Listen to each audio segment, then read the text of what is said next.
Okay, so the first time then you guys make a record together is on your first album, is that right? The first time you go into studio, Noah, when you're 13 years old, is that the first time you guys record together? That was the very first time. Yep. I was a little puppy, 13.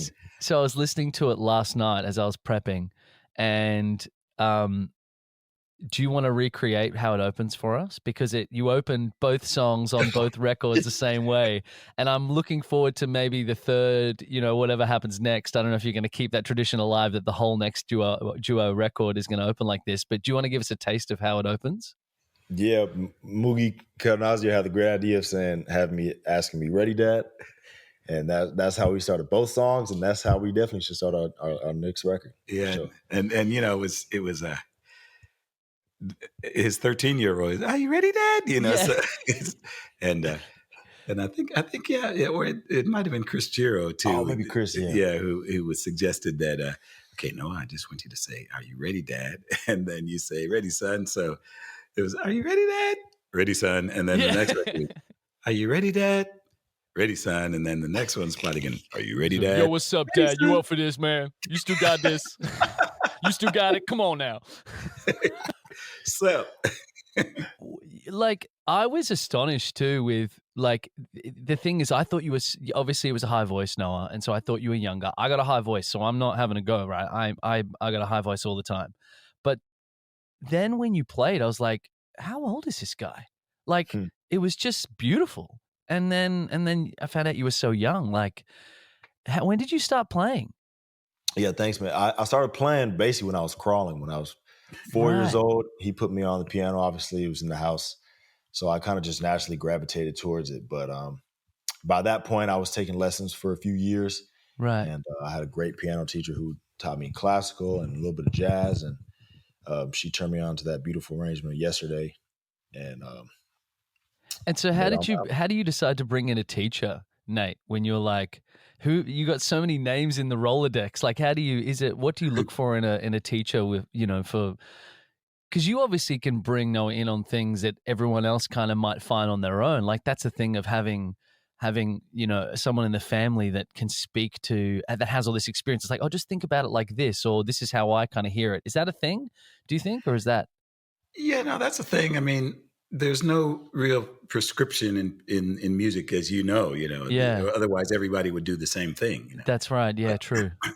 But if you expose and we expose, and I know Anita, my wife, Noah's mom, she found a couple of different avenues that he can have an outlet. He and his sister both. Yeah, that's right. Yeah, can have an outlet to play, and so they both play great. Have Noah discovered he had perfect pitch, that I'd play a note and he'd play the same note without hunting and pecking for it. And then, you could play 5 notes on the piano and he'd name all of them, So there's just, it's a gift, and we have acknowledged that, and we're going to just see how far we can take it.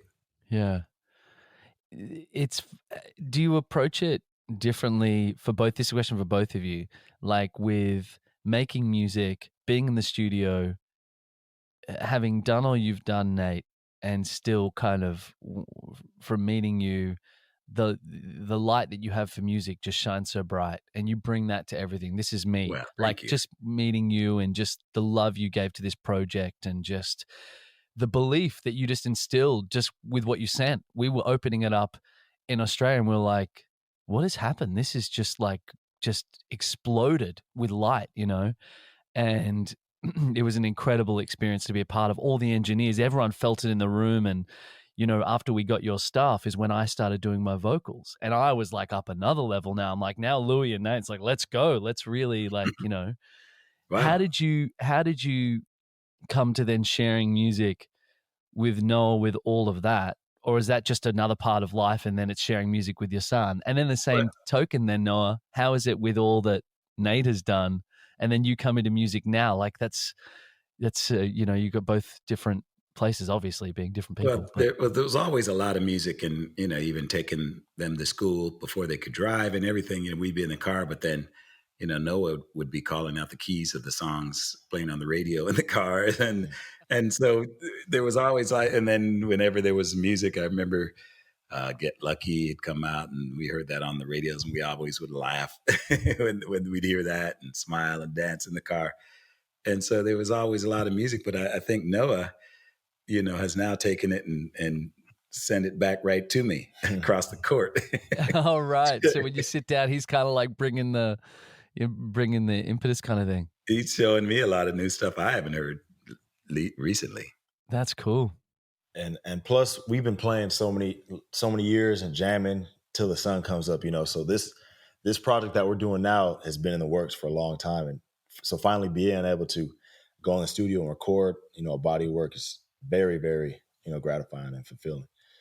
So how did you come to then knowing what you wanted to record? How do you think that happens? Was it just what you were kind of used to doing from all the things you've played together? It was just like natural. It's like, oh, we're going to do this stuff, or was there a thought process behind it? I think there was a little bit of both. Natural songs. Pretty soon we started thinking, this would be a good fun song to record, and this would be fun. And Noah's written a couple things, so all of a sudden it just, we had a little repertoire there. Some Booker T stuff, or is it more like, what kind of thing is it? You probably can't tell me. I'm asking for secrets. I'm asking for industry secrets. You can't tell me that. Tell me to go away. Spoiler. Yeah, I mean, so we have some organ trio songs on the record, some dual songs featuring just piano and bass. So it's primarily jazz focused album that features both piano and organ. So you'll get a little bit of everything.